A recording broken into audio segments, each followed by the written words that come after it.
देखो यहाँ तक हमने पढ़ा कि ये income tax receive by the government, ये तुम बता सकते हो उसमें कि पैसे जो हैं वो क्या बोलते हैं, कौन सा रेवेन्यू रिसीट है, कौन सा रेवेन्यू एक कैपिटल एक्सपेंडिचर, ये ऐसे क्वेश्चन पेपर में आ सकते हैं। उसके बाद क्या है बजट बजट। अब हम यहाँ तक एक पार्ट पढ़ चुके हैं, ठीक है, एक चीज़ पढ़ चुके हैं, मतलब एक साइड पढ़ चुके हैं बजट की अपनी रिसीट साइड। अब हम पढ़ेंगे एक्सपेंडिचर साइड, ठीक है। एक्सपेंडिचर क्या है? Budget expenditure refers to the estimated expenditure of the government during a given physical year. एक फिजिकल ईयर के अंदर क्या क्या खर्चा एक गवर्नमेंट एक्सपेक्ट करती है कि क्या क्या खर्चा वो कर सकती है, ठीक है। अब दो तरीके के खर्चे गवर्नमेंट कर सकती है, एक तो रेवेन्यू एक्सपेंडिचर और कैपिटल एक्सपेंडिचर। वो भी दो तरीके के हैं, रेवेन्यू मतलब जो रोज़ रोज़ करती है, और कैपिटल एक्सपेंडिचर मतलब जो कभी कभी करती है ना। अब रेवेन्यू एक्सपेंडिचर क्या होता है? जो एक्सपेंडिचर ना ही एसेट क्रिएट करता है ना ही लाइबिलिटी क्रिएट करता है। ये रेकरिंग नेचर के, it is recurring in nature, ये रेकरिंग नेचर के होते हैं, बार बार करने पड़ते हैं, ठीक है। नॉर्मल फंक्शनिंग होती है गवर्नमेंट की, सैलरी पे करना, पेंशन पे करना, हेल्थ सर्विसेज पे काम करना, डिफेंस सर्विसेज में पैसा देना, ये सब चीज़ें क्या हैं आपकी रेवेन्यू एक्सपेंडिचर के अंदर आती हैं। उसके बाद क्या है, an expenditure is a revenue expenditure अगर वो टू एसेंशियल चीज़ें फुलफिल करता है, ना ही एसेट क्रिएट करता है ना ही लाइबिलिटी क्रिएट करता है, यही पढ़ेंगे। उसके बाद है capital expenditure. Capital expenditure refers to the expenditure which create either asset, या तो एसेट क्रिएट करता है या लाइबिलिटी रिड्यूस करता है, ठीक है। जैसे नॉन रिकरिंग नेचर की होती हैं, ये कभी कभी होती हैं, कैपिटल स्टॉक को ऐड करती हैं। It adds to the capital stock of the economy. Capital stock of the economy मतलब कि भाई अगर एसेट खरीदेंगे तो कैपिटल बढ़ेगी थोड़ा, है ना। जैसे फ्लाईओवर बनाया, मेट्रो बनाया, तो खर्चा तो हुआ पर कैपिटल तो बढ़ी ना, कैपिटल स्टॉक बढ़ गया, मतलब प्रोडक्टिविटी बढ़ रही है, ठीक है। It increases its productivity through expenditure on long period development programs, ठीक है। मेट्रो बना ली, फ्लाईओवर बना लिया, तो उससे क्या है कि कैपिटल स्टॉक बढ़ रहा है। कैपिटल स्टॉक बढ़ने का मतलब कि भाई जो पैसा है वो इन्वेस्टमेंट की तरफ जा रहा है, इन्वेस्टमेंट हो रही है देश के अंदर, और उससे क्या हो रहा है, प्रोडक्टिविटी बढ़ी है, ठीक है। देश की प्रोडक्टिविटी बढ़ेगी, लोग जो हैं वो ज़्यादा से ज़्यादा कनेक्ट हो पाएंगे, इधर से उधर जा पाएंगे, और ज़्यादा इकोनॉमिक डेवलपमेंट होगी, लोगों को नौकरियाँ मिलेंगी, तो ये सब चीज़ें। Example loan to state. Loan, अगर हम स्टेट को लोन दे रहे हैं, यूनियन टेरिटरी को लोन दे रहे हैं, वो लोन देने का मतलब क्या है, उनको कोई डेवलपमेंट करनी है, ऐसे ही तो फालतू में पैसे नहीं देते ना हम किसी भी स्टेट को, तो वो लोन दे रहे हैं, तो वो क्या है, जो गवर्नमेंट है वो लोन दे रही है, तो इसका मतलब वो क्या है, कुछ डेवलपमेंटल एक्टिविटीज़ की, या फिर बिल्डिंग कर रही है, रोड्स बना रही है, ठीक है, परचेज मशीनरी परचेज कर रही है, या कोई लोन रीपे कर रही है, तो वो सब क्या है, कैपिटल एक्सपेंडिचर के अंदर आता है। इसमें यही है कि कोई एसेट क्रिएट करा है या फिर लाइबिलिटी कम हो रही है, ठीक है, तो वो जो है इसके अंदर आएगा कैपिटल एक्सपेंडिचर के अंदर। अगर कोई भी पेमेंट कर रहे हैं सैलरी की, इंटरेस्ट और pension is not a capital receipt, as if कोई उससे ना ही कोई एसेट क्रिएट हो रहा है ना ही लाइबिलिटी क्रिएट हो रही है। डिफरेंस दिया हुआ रेवेन्यू एक्सपेंडिचर और कैपिटल एक्सपेंडिचर में, आपने ये पढ़ना है, ठीक है। उसके बाद बोला है कि हम कैसे क्लासीफाई करते हैं चीज़ों को। कैपिटल रेवेन्यू एक्सपेंडिचर में वही बताया हुआ है कि उससे कोई भी एसेट क्रिएट नहीं होता या लाइबिलिटी रिड्यूस नहीं होती, और इसमें ना ही एसेट क्रिएट होता है, ठीक है, नीदर क्रिएट एनी एसेट और नॉर क्या बोलते हैं, सेम है बिल्कुल वैसे ही। उसके बाद क्या है, आइटम्स कैटेगराइज, फिर यही बताया हुआ है कि कौन कौन से आइटम्स जो हैं, इसको रीड कर लेना, कोई डाउट हो तो पूछ लेना। नेक्स्ट जो टॉपिक है आपका, measures of government deficit. Government deficit क्या होता है? यहाँ पे 3 चीज़ें दी हुई हैं आपको, बैलेंस बजट, सरप्लस बजट और डेफिसिट बजट। बजट क्या है? बजट कहता है कि अगर दो चीज़ें बैलेंस्ड हैं, बैलेंस्ड का मतलब क्या है कि अगर मान लो कि एक्सपेंडिचर और खर्चे जो हैं या फिर और जो रेवेन्यू है, गवर्नमेंट का रेवेन्यू मतलब गवर्नमेंट जो पैसे मिल रहे हैं और गवर्नमेंट जो खर्चा कर रही है, रिसीट और एक्सपेंडिचर अगर इक्वल है तो बैलेंस बजट होता है। सरप्लस बजट मतलब पैसे ज़्यादा हैं और खर्चा कम हो रहा है तो सरप्लस बजट। डेफिसिट मतलब कमी, अगर खर्चा ज़्यादा हो रहा है और पैसे कम आ रहे हैं, उसको डेफिसिट बजट बोलते हैं, ठीक है। नेक्स्ट क्या हो गया, मेजर्स ऑफ गवर्नमेंट डेफिसिट। अब गवर्नमेंट डेफिसिट जो है आगे 3 चीज़ों में कैटेगराइज हुआ है। Budgetary deficit. Budgetary deficit is defined as the excess of total expenditure over total estimated revenue. मतलब अगर खर्चा ज़्यादा है और पैसे कम आ रहे हैं तो उसको हम क्या बोलते हैं, बजटरी डेफिसिट, मतलब बजट में डेफिसिट आ रहा है, कमी हो रही है। उसके बाद क्या है कि मेजर्स ऑफ गवर्नमेंट डेफिसिट पढ़ रहे थे हम। Budgetary deficit is defined as the, क्या होता है कि एक्सेस एक्सपेंडिचर जब ज़्यादा हो जाता है और टोटल रेवेन्यू जब कम हो जाती है तो हम उसको क्या बोलते हैं, गवर्नमेंट बजटरी डेफिसिट बोलते हैं। ठीक है, when the government spend more than it collects, government खर्च कलेक्ट कम करती है और जब खर्चा ज़्यादा कर देती है उसे हम बजटरी डेफिसिट बोलते हैं। वो आगे 3 पार्ट्स का में डिवाइडेड है, revenue deficit, physical deficit, primary deficit. Revenue deficit क्या होता है, it refers to the excess of revenue expenditure, जब हमारा रेवेन्यू एक्सपेंडिचर ज़्यादा है और रेवेन्यू रिसीट कम है उसे हम क्या बोलते हैं, रेवेन्यू डेफिसिट बोलते हैं। इम्प्लीकेशन क्या है इसके, ठीक है, रेवेन्यू डेफिसिट सिग्निफाइज दैट कि गवर्नमेंट जो है वो अपना रेवेन्यू वो is insufficient to meet the expenditure, कि जो उसका खुद का रेवेन्यू, जो खुद का उसका पैसा मिल रहा है उनको, वो अपने एक्सपेंडिचर उससे पूरा नहीं कर पा रहे हैं, उनकी नॉर्मल फंक्शनिंग उससे नहीं चल रही है।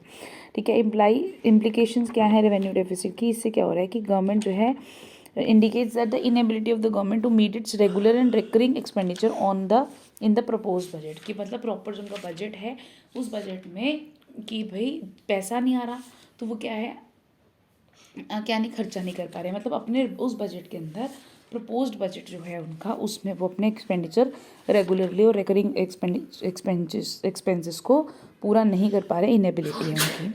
It implies that the government is dissaving, government जो है डिस सेव कर रहा है, करना पड़ेगा उनको। मतलब अब मान लो कि तुम्हारे खुद के पास के खर्चे ज़्यादा हैं और इनकम कम है, तुम्हारे पास पैसे कम मिल रहे हैं, तो तुम क्या करोगे। कोरोना पीरियड में क्या हुआ, यही हुआ ना कि लोगों के खर्चे ज़्यादा थे, ठीक है, खर्चा ज़्यादा है और इनकम नहीं है, तो क्या करा, सेविंग्स यूज़ करी। तो ऐसे गवर्नमेंट भी क्या करेगी, सेविंग्स यूज़ करेगी। ठीक है, सबसे पहले। उसके बाद क्या, it also implies that the government has to make up this deficit from capital receipt, या तो कैपिटल, फिर अगर उसके बाद सेविंग से भी खर्चे पूरे नहीं हो रहे फिर या तो कैपिटल रिसीट्स पे उसको शिफ्ट होना पड़ेगा गवर्नमेंट को। जैसे हम लोग भी क्या करते हैं कि लोगों ने भी क्या किया कोरोना टाइम पीरियड के अंदर, क्या बोलते हैं, या तो फिर उनको अपना कहीं से लोन लेना पड़ा या फिर अपने कोई भी एसेट बेचना पड़ा, तो गवर्नमेंट भी यही करेगी। ठीक है, गवर्नमेंट को भी क्या करना पड़ेगा, अगर उसका खर्चे ज़्यादा हो रहे हैं, रेवेन्यू कम हो रहा है, तो गवर्नमेंट भी क्या करेगी, आके फिर अपना डिसइन्वेस्टमेंट करेगी या तो फिर कहीं से बोरो करेगी। ठीक है, it means that the revenue deficit either lead to an increase in liability, या तो लाइबिलिटी इंक्रीज होगा या एसेट रिड्यूस होगा। Reuse of capital receipt for meeting the extra consumption expenditure, इससे क्या होगा, इन्फ्लेशनरी सिचुएशन होगा मार्केट के अंदर, क्योंकि हायर बोरोइंग जो फ्यूचर के लिए बर्डन है लोन का वो बढ़ता जाएगा, इंटरेस्ट पेमेंट बढ़ती जाएगी, तो अल्टीमेटली क्या होगा, इन्फ्लेशन बढ़ता जाएगा, क्योंकि गवर्नमेंट भी बाहर से लोन उठा रही है तो उसके पास इतना पैसा नहीं है, तो फिर क्या होगा, वो सब्सिडी देना बंद कर देंगे। ठीक है, चीज़ों के रेट बढ़ाएंगे, टैक्स बढ़ेंगे, तो वो सब चीज़ें क्या हैं, इससे क्या हो रहा है, इन्फ्लेशन बढ़ेगा, महंगाई होगी। तो high revenue deficit means gives a warning signal to the government, government को अगर हाई रेवेन्यू डेफिसिट आ गया तो गवर्नमेंट के लिए वार्निंग सिग्नल है कि अपने खर्चों को कम करें, कर्टेल इट्स एक्सपेंडिचर, मतलब अपने खर्चों को कम करें और रेवेन्यू को बढ़ाएं। Measure to reduce revenue deficit को कैसे क्या क्या मेजर्स हैं, कैसे हम रेवेन्यू डेफिसिट को कम कर सकते हैं। गवर्नमेंट जो है वो सीरियस स्टेप्स ले सकती है कि अपने एक्सपेंडिचर को कम करें, जो भी अनप्रोडक्टिव सोर्सेज हैं, जो ऐसे ही फालतू में जो जहाँ पे जो हैं वो एक्सपेंडिचर कर रहे हैं, अननेसेसरी एक्सपेंडिचर है, अनप्रोडक्टिव एक्सपेंडिचर, उसको कम कर सकते हैं। इंक्रीज रेवेन्यू, गवर्नमेंट जो है वो रेवेन्यू ज़्यादा ले, मतलब टैक्स और नॉन टैक्स रिसीट से पैसा ज़्यादा कमाए। अब ये जो इम्प्लीकेशंस हैं इंपॉर्टेंट हैं, पेपर में आएंगी। ठीक है, फिजिकल डेफिसिट तो बहुत ही इंपॉर्टेंट है। फिजिकल डेफिसिट क्या है, presence a more comprehensive view of budgetary imbalance, budget का एक इम्बैलेंस जो है आपको कौन बताता है, फिजिकल डेफिसिट बताता है। It is widely use as a budgetary tool, ये बजटरी टूल है for explaining and understanding the budgetary development in the India. Physical deficit refers to, physical deficit क्या है, टोटल एक्सपेंडिचर, अगर टोटल एक्सपेंडिचर ज़्यादा है total receipt से, वहाँ पर हम क्या था, सिर्फ रेवेन्यू रिसीट और रेवेन्यू एक्सपेंडिचर के बारे में बात करते हैं। यहाँ हम दोनों चीज़ों के मतलब टोटल एक्सपेंडिचर और टोटल रिसीट के बारे में बात कर रहे हैं, एक्सक्लूडिंग बोरोइंग्स, इसमें सिर्फ बोरोइंग्स इंक्लूड नहीं हो रही हैं। ठीक है, ये एज इट इज तुम्हें लर्न करना है। फिजिकल डेफिसिट किसके इक्वल है, total expenditure minus total receipts excluding borrowing. ठीक है, तो ये क्या है, फिजिकल डेफिसिट है। अब फिजिकल डेफिसिट का क्या इम्प्लीकेशंस हैं, मतलब वो कह रहा है कि भाई आपका पूरा कैपिटल रिसीट और रेवेन्यू रिसीट दोनों को मिला के भी आपके खर्चे टोटल पूरे नहीं हो पा रहे हैं, ठीक है, तो उससे क्या होगा, उससे मतलब उसको कैसे हम देखेंगे, क्या इम्प्लीकेशन होगी, उससे क्या होगा। अब लोग वो फिर गवर्नमेंट क्या है, डेट ट्रैप में फंसती जाएगी। डेट ट्रैप में फंसने का मतलब क्या है, physical deficit indicate the total borrowing requirement of the government. Borrowing not only involve repayment of principal amount but also require repayment of interest. वो कहता है कि भाई अगर हम बोरो करेंगे, अगर हम बाहर से कहीं से पैसा उठा रहे हैं, हमारे खर्चे पूरे नहीं हो रहे हैं, अगर हम बाहर से कहीं से पैसा उठा रहे हैं, तो उससे क्या हो रहा है कि गवर्नमेंट को क्या करना पड़ेगा, प्रिंसिपल अमाउंट तो देना ही देना है, हमें आगे से इंटरेस्ट भी देना है, ठीक है, तो इंटरेस्ट पेमेंट भी हमारे को देनी पड़ती है। It creates a vicious circle, एक ऐसा विशियस सर्कल क्रिएट हो जाता है कि भाई फिजिकल डेफिसिट बढ़ रहा है, फिर ठीक है, फिर creates a physical deficit vicious circle of physical deficit and revenue deficit where in government takes more. फिर बैंक जो है, गवर्नमेंट जो है वो फिर से उसके पास पैसा नहीं है, फिर से उसको लोन लेना है, मतलब पुराना लोन उतारने के लिए अगला लोन लेना पड़ेगा, तो उससे ऐसे ऐसे डेट ट्रैप में वो फंसते जाएंगे। नेक्स्ट क्या है, इन्फ्लेशन। गवर्नमेंट जो है मेनली आरबीआई जो है, आरबीआई से बोरो करती है, फिर उससे क्या हो रहा है कि अपना फिजिकल डेफिसिट को मीटअप करने के लिए, तो आरबीआई प्रिंट करता है न्यू करेंसी डेफिसिट रिक्वायरमेंट को मीटअप करने के लिए। उससे क्या हो रहा है कि जो मनी सप्लाई है इकोनॉमी के अंदर वो इंक्रीज़ हो रही है, और फिर क्या हो रहा है, जब भी पैसा मार्केट के अंदर इंक्रीज़ होता है तो इन्फ्लेशन बढ़ना शुरू होता है, क्योंकि अब मार्केट जो नए नोट छप रहे हैं, या मतलब और ज़्यादा नोट छपेंगे तो उससे क्या होगा तभी, नहीं तो मान लो कि हमारे पास एक नोट छापने की मशीन है तो हम छापते ही जाएंगे, ऐसा नहीं है। जैसे ही नोट बढ़ेंगे मार्केट के अंदर तो उससे क्या होगा कि जो है इन्फ्लेशन, महंगाई और बढ़ती जाएगी, क्योंकि लोगों के हाथ में ज़्यादा पैसा आ रहा है, लोग ज़्यादा डिमांड करेंगे, जब ज़्यादा डिमांड करेंगे तो प्राइसेस बढ़ेंगे। तो वही कह रहा है कि इन्फ्लेशन की कंडीशन भी फिजिकल डेफिसिट की वजह से हो जाती है।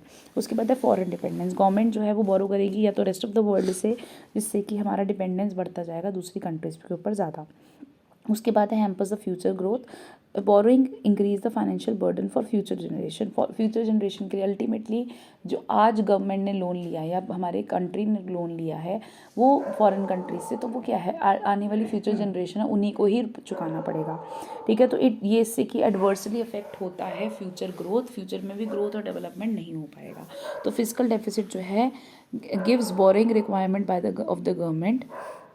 A fiscal deficit gives borrowing requirement of the government, so physical deficit बताता है कि कितना गवर्नमेंट को बोरो करने की ज़रूरत है। So it must not be allowed to rise beyond the manageable limit. Manageable limit से गवर्नमेंट को बाहर नहीं जाना चाहिए। The safe limit of is considered 3% of GDP. GDP का सिर्फ 3% माना जाता है सेफ, ठीक है। Greater physical deficit implies greater borrowing by the government. तो जितना ज़्यादा ग्रेटर होगी फिजिकल डेफिसिट उतना ही गवर्नमेंट को मांगना पड़ेगा बाहर से, और इससे हमारी कंट्री की बैड हेल्थ दिखाई जाती है। आगे फॉर्मूलाज गिवन है, तुम्हें फॉर्मूलाज लर्न करने हैं, ठीक है। उसके बाद है फिजिकल डेफिसिट और रेवेन्यू डेफिसिट में difference. Sources of financing physical deficit कहाँ कहाँ से, या तो बोरिंग से हम लोग फिजिकल डेफिसिट को सोर्स करेंगे, मतलब पैसा जो है फिजिकल डेफिसिट में कहाँ से आएगा, बोरिंग करके, या फिर ये डेफिसिट फाइनेंसिंग, यही है ना, एक सेकेंड, हाँ, deficit financing printing of new currency, या फिर न्यू करेंसी प्रिंट करके, ठीक है। ये मैंने तुम्हारे को बताया ही है अभी कि कैसे अगर प्रिंट करेंगे न्यू नोट तो इन्फ्लेशन होगा। तो borrowing are considered a better source, क्योंकि उससे क्या हो रहा है कि मनी सप्लाई तो नहीं बढ़ रहा मार्केट के अंदर और इन्फ्लेशन नहीं हो रहा है, तो बोरोइंग ज़्यादा बेटर माना जाता है कि चलो कोई बात नहीं, इंटरेस्ट देना पड़ेगा पर नई नोट छापने से तो इन्फ्लेशन ही हो जाएगा। उसके बाद है प्राइमरी डेफिसिट। प्राइमरी डेफिसिट क्या है, एक और डेफिसिट का फॉर्म है जिसके अंदर हम सिर्फ देखते हैं difference between the physical deficit and interest payment of the previous borrowing, ठीक है। करंट में क्या फिजिकल डेफिसिट है और कितना हमने इंटरेस्ट पेमेंट देना है प्रीवियस बोरोइंग का, उसका डिफरेंस होता है primary deficit. Total borrowing requirement of the government include interest commitment on accumulated debts, मतलब जो एक एक्यूमुलेटेड मतलब इकट्ठे हुए हुए डेट्स पे गवर्नमेंट को कितना इंटरेस्ट पे करना है। प्राइमरी डेफिसिट रिफ्लेक्ट करता है ये इंटरेस्ट कमिटमेंट कितनी है, गवर्नमेंट को कितना जो है इंटरेस्ट देना है करंट पीरियड का, करंट पीरियड में गवर्नमेंट को कितना इंटरेस्ट देना है अपने लोन के ऊपर, वो प्राइमरी डेफिसिट बताता है। ये इंडिकेट करता है कि how much of the government borrowing are going to meet expenses other than the interest payment, कि गवर्नमेंट को इंटरेस्ट पेमेंट के अलावा और कितने पैसे देने पड़ेंगे। How much of the government borrowing are going to meet expenses other than the interest payment. ठीक है. The difference between physical deficit and primary deficit shows that the amount of interest payment on the borrowing made in past. वो कहते हैं the difference between physical deficit और primary deficit